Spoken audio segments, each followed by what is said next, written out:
অনেকদিন পর মুখ খুললেন শেখ হাসিনার পুত্র সজীব ওয়াজেদ জয়।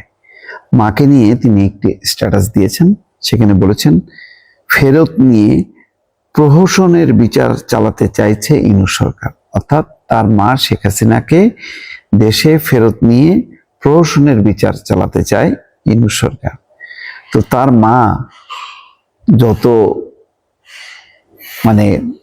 যেভাবে ফাঁসি দিয়েছে, যেভাবে দণ্ড দিয়েছে, সেগুলি কি খুব যৌক্তিক বিচার ছিল নাকি সেগুলিও প্রহসনের বিচার ছিল?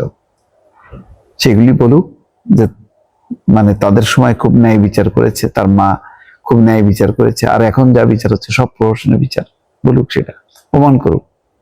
সেই প্রমাণ করার জন্য হলেও তো দেশে আসতে হবে। বলতো না তারেক রহমানকে উদ্দেশ্য করে, সাহস থাকলে দেশে আসুক, কি বলে, আইন আদালতের মুখোমুখি হোক। এই কথাগুলো তো বলেছে একাধিকবার। আজকে শেখ হাসিনা সেই সাহস নেই, সেই তারই আদালত, সবকিছুই তো আছে, সবই ঠিকঠাক আছে, একই সিস্টেম। তাহলে এই আদালতকে ভয় পাচ্ছে কেন, এই বিচারকে ভয় পাচ্ছে কেন? যাক দর্শক, এটি আমার কথা বললাম। এখন কি বলছেন যে সজীব ওয়াজেদ জয় বলছেন পরিকল্পিতভাবে হাসিনার বিরুদ্ধে মিথ্যা প্রচার চালাচ্ছেন ইউনূস সরকারের নেতৃত্বাধীন সরকারের নিয়োগপ্রাপ্ত আন্তর্জাতিক অপরাধ ট্রাইব্যুনালের প্রধান প্রসিকিউটর তাজুল ইসলাম। প্রাক্তন প্রধানমন্ত্রী শেখ হাসিনাকে বাংলাদেশে ফিরিয়ে এনে প্রহসনের বিচার চালাতে চায় অন্তর্বর্তী সরকার। মোহাম্মদ ইউনূসের স্বার্থ রক্ষার জন্যই তা করা হচ্ছে। বিদেশে বসে সমাজ মাধ্যমে পোস্ট দিয়ে এমনটাই দাবি করলেন হাসিনার পুত্র সজীব ওয়াজেদ জয়। তার মা যদি থাকতো তো ডক্টর মোহাম্মদ ইউনূসকে ছাড়তো? তাকে লিফট ছাড়া শ্রম আদালতে 6 তলায় ওঠানো নামানো হয়েছে না? তারপরে ফ্রান্স থেকে ফিরলে তাকে দণ্ড দেওয়া হতো না? কম করছে নিজের মায়ের সমালোচনা করে না কেন সে? সোমবারই ভারতের কাছে এসেছে বাংলাদেশের নোট ভার্বাল কূটনৈতিক বার্তা। সেখানে হাসিনাকে ফেরানোর কথা বলা হয়েছে।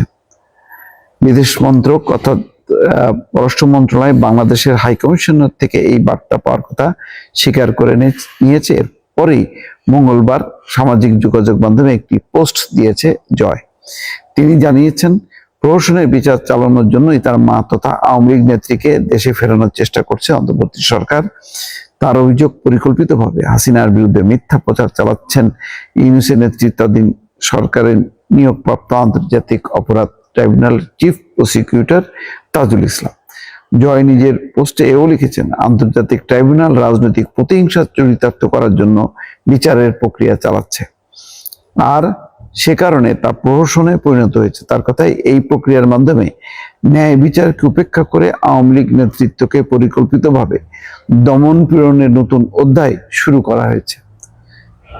বাংলাদেশে আওয়ামী লীগ নেতা কর্মীদের উপর অত্যাচার বৃদ্ধি পাচ্ছে বলেও অভিযোগ করেছেন তিনি।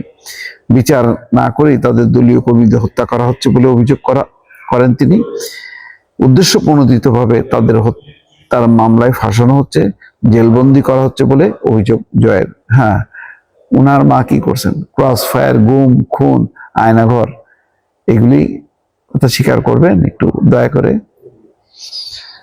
জয়ের কথায় আইন শৃঙ্খলা রক্ষাকারী বাহিনীর সহযোগিতা এবং সরকারের প্রত্যক্ষ মদতে এসব অন্যায় কার্যক্রম চলছে। জুলাই থেকে আগস্টে বাংলাদেশে গণ আন্দোলনের সময় যে মানবাধিকার লঙ্ঘনের অভিযোগ উঠেছে তার নিরপেক্ষ তদন্তের দাবি হাসিনা পুত্রের। তার অভিযোগ বিচার ব্যবস্থাকে নিজের অস্ত্র হিসেবে ব্যবহার করছে ইউনূস সরকার, আর সেই প্রশ্নে বিচার চালানোর জন্যই হাসিনাকে এখন তারা দেশে ফেরাতে চাইছে বলে দাবি জয়ের। যাই হোক, এখন এই হচ্ছে অবস্থা। আর শেখ হাসিনার পুত্র সজীব ওয়াজেদ জয়, এখন তাদের ভিতরে আসলে প্রথম ভাবছিল যে না, বোধহয় কিছুই হবে না, ইউনূস সরকার ফেল করবে, ব্যর্থ হবে, এবং এই আর কটা দিন পরেই তার মা ফেরত আসবে। এখন দিনকে দিন দেখছে যে না, সেই স্বপ্ন একেবারেই ধূসর হয়ে যাচ্ছে দিনকে দিন।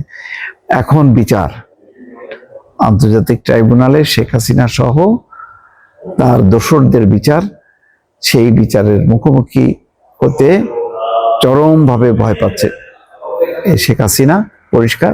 সুতরাং সে তার পুত্রকে দিয়ে এখন